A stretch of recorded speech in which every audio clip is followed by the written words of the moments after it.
Hi guys, thank you for waiting through that long intro. Today we're going to be talking about Hyper-V GPU-P, the successor of Remote FX. And this will cover a new feature that is not totally released yet, because there's not much documentation and not much announcements coming out of Microsoft for this. And the limited knowledge I can find on this is quite limited. But we can get this set up to demonstrate the use case of this type of add-in to Hyper-V. So to give some background on this, so a while back, Linus Tech Tips has done a video called 7 gamers, 2 gamers, 1 CPU, or 2 CPU if we want to get to the technical details. Basically what this is take one computer with multiple different graphics cards, and each graphics card would be passed through to a virtual machine system. But the thing is, they're using an entire graphics card, and it can't be it can't be divvied up on the graphics card. So each PCI slotted graphics card can be passed through each VM. So you're limited to that amount of computers. There is something from Level 1 Techs and Craft Computing that have covered this, and the technology is sort of not there yet. Well, it is here, but it's not widely available at a modern age standard, as far as I'm aware, besides other businesses like Azure and maybe Google Cloud hosting. So what SIROV would allow you to do is allow you to do more functionality with your graphics card, like partition a graphics card or do GPU pass-through. For the longest time, NVIDIA would not allow you to pass through any sort of graphics card to a virtual machine unless you did some sort of hacky way to it to make it think it was not in a virtual machine. And some ordinary gamers can confirm this, as he is an Arch Linux user. No hate, man. I love you. So, yeah, to give where credit is due, on this r/sysadmin Reddit board on the World Porous Network, we got Krutov that has posted this guide on how this was to be set up. This is a PowerShell script, and it involves copying the host's driver and then making a folder within the System32 directory of the VM. And this is gonna get us around some different hurdles and will allow us to pass through the GPU. So we will follow this. So recently NVIDIA released a driver set for every single GPU to a particular point to enable VM support, and so it will allow them to pass through a graphics card, but they never enabled the feature like GPU partitioning, which is quite upsetting to me, to be honest. So there is a actual GitHub page for something called vGPU. If I said it wrong, you'll probably find the photo on my PowerPoint-like structure of this video so far, because it's probably boring, but I don't care. But we're not going to use this. This is completely not for this. So if you want to look at this, I would recommend waiting for someone like some ordinary gamers or Level 1 Tech or Craft Computing that might have more inclined knowledge than me to do this, because I'm a Hyper-V buff and not Linux. So we'll leave it at that. But we're going to be passing through and partitioning a 1070 Ti graphics card that I have placed in a console computer of mine, and we put it in, and behold, Big Bertha. No, that's an old photo. Take that off the screen. We're not going back to those days. We're actually not going to have thermal limitations anymore with that many graphics cards in this computer. And we're just gonna do single card and not multiple graphics cards. I tried it with my 2 AMD cards. They're just too old. They can't handle it. but you could technically use multiple graphics cards and partition it. And I'll show it later, but there is a PowerShell command that tells you what kind of specs. Well, it doesn't really give you specs. It just tells you it just tells you what you can use, but it doesn't really give you a live status of what's used unless I don't know how to get the right command line to do it. So we're gonna move on over to the virtual desktop or the remote desktop of my Big Bertha machine, and we're gonna go through a process of setting this up. I'll have two different VMs, VM1 and VM2, and we're gonna go from here. If you want to use Moonlight, Parsec, or Steam in-home streaming to test this out with, you're not going to get any audio right out of the box when you put the driver in. It'll work when you set it up through Hyper-V's remote viewer, but once you do the streaming, it'll make like a fake monitor.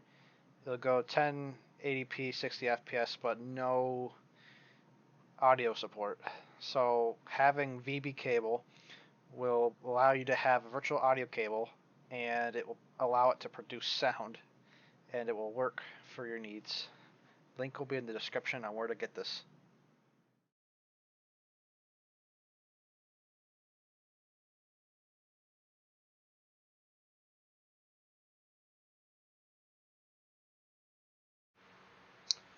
Okay, so we are now on the desktop of Big Bertha.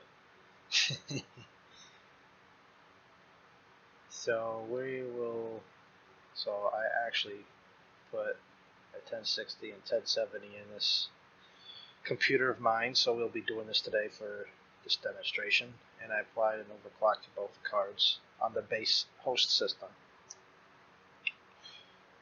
So now earlier I said there is a git partitionable command called this, and it gives me two different IDs.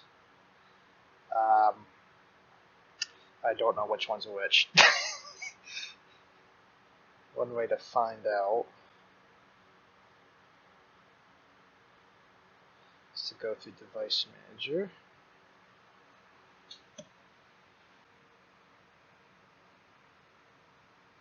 So apparently my 1060 is the second one, which is good, because I want to try partitioning the top one, which is my 1070 first. So it doesn't really give you much. You can basically divide out of this available, I guess this out of some percentage of each thing here. So we will do this.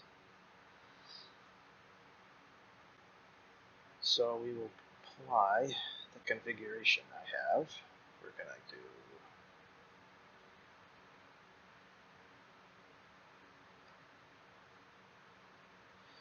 this.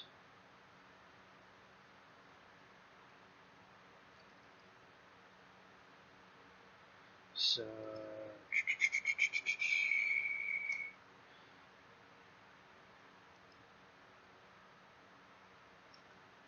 I'm just guessing here. And we'll just repeat.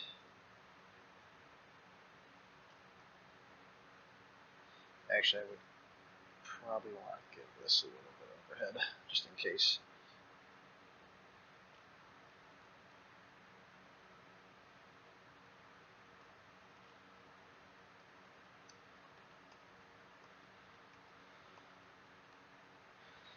So we're going to copy and paste that. Fields here, probably skip over this.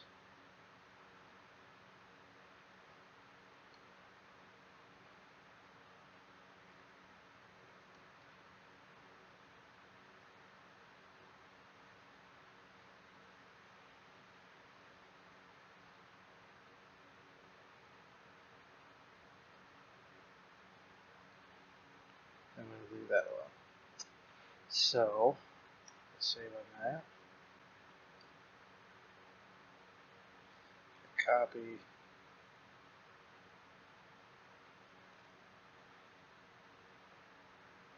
start it. Oh, yeah, because there was nothing assigned to it originally, so we're going to leave that as B. So I'm going to just copy it.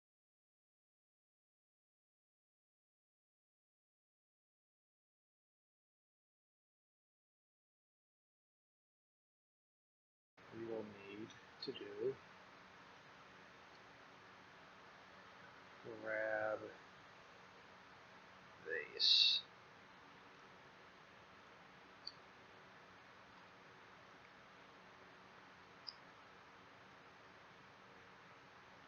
And there's going to be a specific name folder I'm going to want to copy.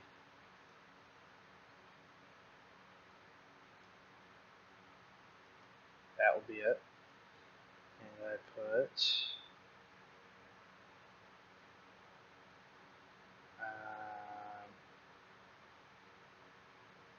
in case this is old. Oh yeah, I updated my drivers before I started this recording, so it will not hopefully be conflicting with a 1070 in there. So we're going to need that, and also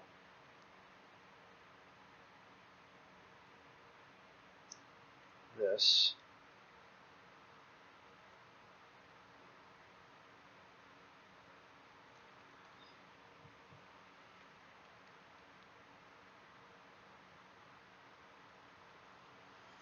Alright, so now we got both of these, and we will do this. We're going to start it up, both VMs, and I believe we're not going to need to do anything. Oh, one other thing. I already turned off checkpoints for all these, so we're good there. So we're going to need to turn off can't session. Okay, good, I redid that. Okay, so we're going to connect to these two, turn them on. Alright, let's check this, because we didn't get an error of overages on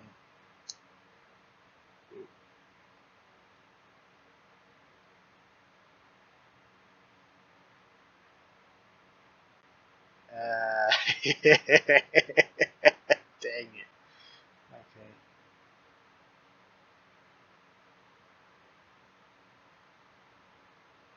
But still, it'll work for what we want to do it with. What am I looking for? No. Okay, so we got 1070 there.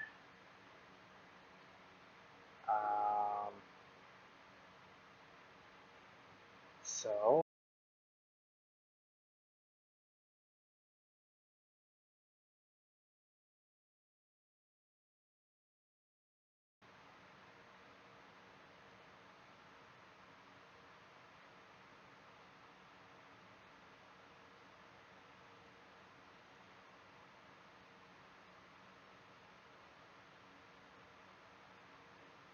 yes, it did it. I wonder which cart pulled from. Oh, so you know, they do say code 43 because they never put the drivers in there yet, so hold your horses. Okay, so let's see here, device manager. What do we pull from? Okay, good. So right now, so we can get all three up together. So we have a 1060, two 1070s running all in virtual machines. So what we're going to do here, also, since when you do these audio drivers for streaming and such, you're not going to have audio.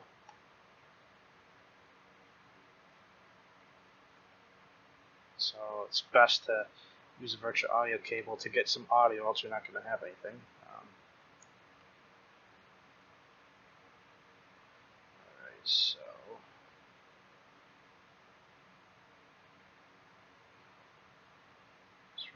Copy. Go to Windows, System 32.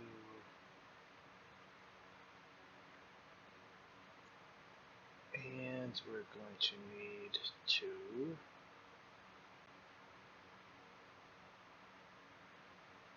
make a directory called host driver store.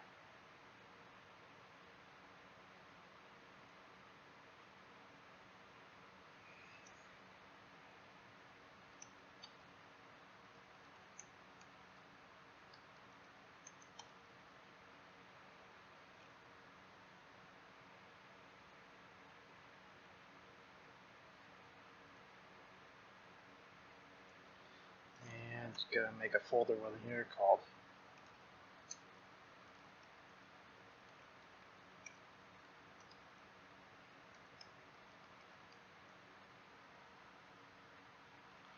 I can spell repository.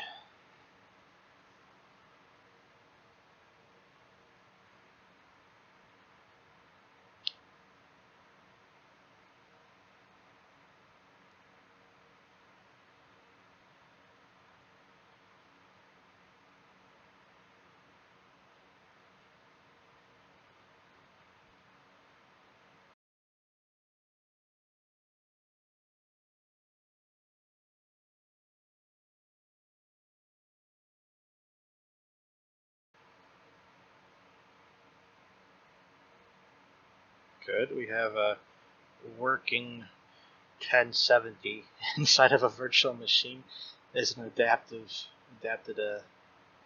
component.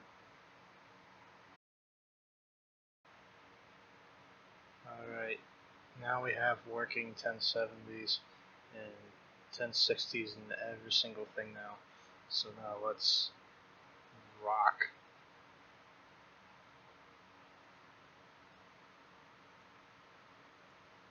Do quality high and normal tessellation on all of them. Run. Whew. Whoa. What's happening?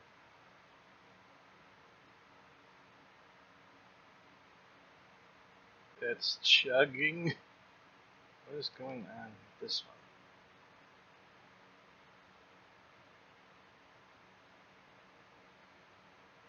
Not sure why.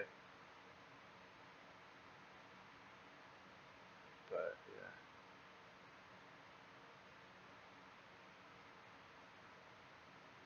Oh no. You see what I mean by unstable? But the FPS is quite impressive though. And it's partitioned to only half of my 1070 on this one view. Just for the record, this over here. Okay, so this is 1070, this is 1070, and this is a 1060. Oh, they're both taking a hit. They're getting about average of a couple like 180 FPS, and our NVIDIA 1070 is doing something. This is quite great. This is actually not bad, surprisingly. So nice.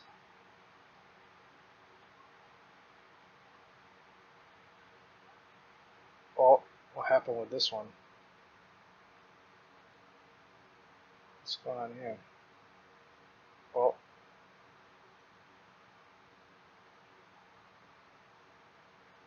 oh, it finished, I think, or it crashed.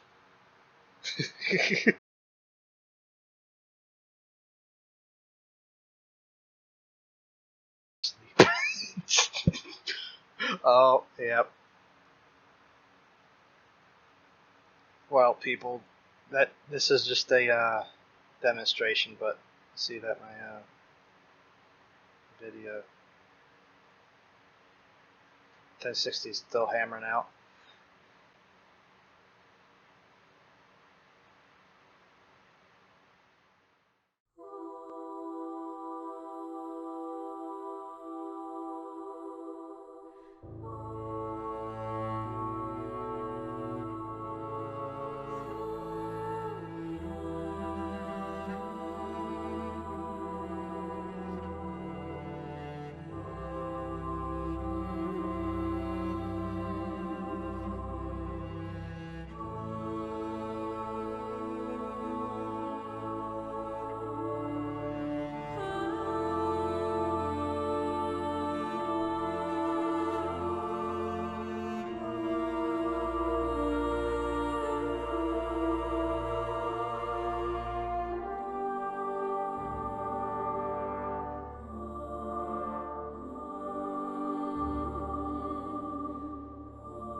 Alright. My final thoughts on this project. This was definitely a good solution that I think Microsoft is trying to implement into their Hyper-V platform. Do I think it's perfect? No. That being said, this is a good demonstration of what they plan to move and implement into their new server line that I think will probably change down the road again. Though this isn't really SRIOV like we would like to have. This is at least giving us something that we can get an idea of how this would actually work with consumer GPUs like NVIDIA if we had to try this on Windows. I don't think that GPU Unlocker will work on Windows, so you're kind of stuck there. And during the benchmarking on the end of this video, I don't have Parsec warp licenses for virtualizer monitors. Steam will actually do this, and it will allow me to bypass the Hyper-V viewer, which I feel was causing crashing a lot more often, which actually didn't happen when I did the Steam streaming. So to be clear, before I even did this video, I was using the host driver that was running a driver from 2020, which is before they decided to put in VM pass-through enablement. And this was actually getting past a code 43 error. So, yeah, I guess technically it's circumventing code 43 if I'm not wrong, but somewhere I read this, and I might be incorrect, using this host driver store folder will actually share that driver with the VM. So I guess that's one thing to consider. But one issue that I did have, and it's not mentioned anywhere else in the video because I just kind of found this off camera. So with two or more GPUs in there, apparently the VM will actually just randomly select a card whenever you shut the VM down. So I shut down the VM completely, or the whole host tower down completely, and start up a new VM. It will just yeah, so VM2 was selecting a 1060, VM1 selected a 1060 instead, so there's that.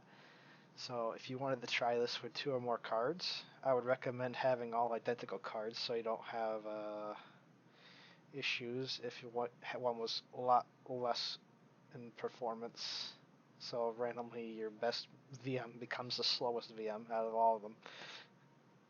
And yeah. So was this product worth it? Yes, I think it was worth trying.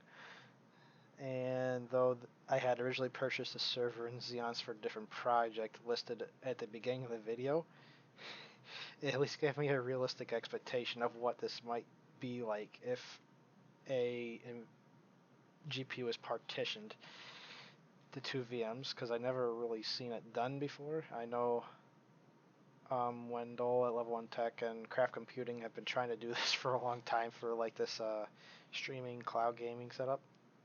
But yeah, this board I have is actually running at PCI 2.0 speed, so to give a generation era, yeah, a 1070 inside of a PCI 2.0 speed slot to some old Xeons that can at least run at 3 gigahertz consistently. So I was looking at eBay listings earlier, and there are some older K80 and M60 or Teslas. They do have a lot of VRAM. They do have 2 or 1 GPU that are the 980 line, I think, the Maxwell line.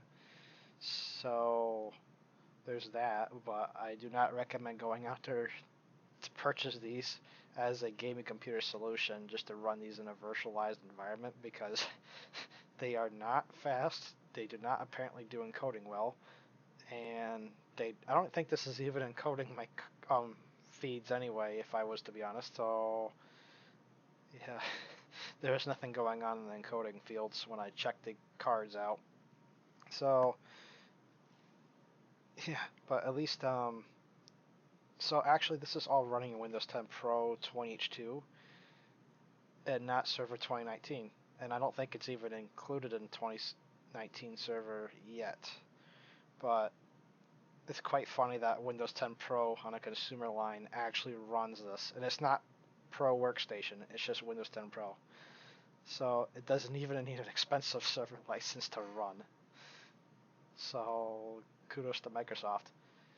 So if you actually watch this entire video, you are definitely a trooper, and good luck if you try this out. Let me know in the comments if you do make this happen on your own system or have any nice ideas on what to try next, but I don't think I will be purchasing a Tesla card anytime soon just to try this again. I think I'm just going to have the server board for projects like this or something like that later down the line. Or if I cascade my old graphic cards to this server, then maybe something else. But for now, I think I'll leave it at that. Maybe I should. I do have a 2070 in my computer, so maybe ray tracing will work down the line. We'll have to see what happens down the road. Maybe I'll make an update to this later. But alright. Peace.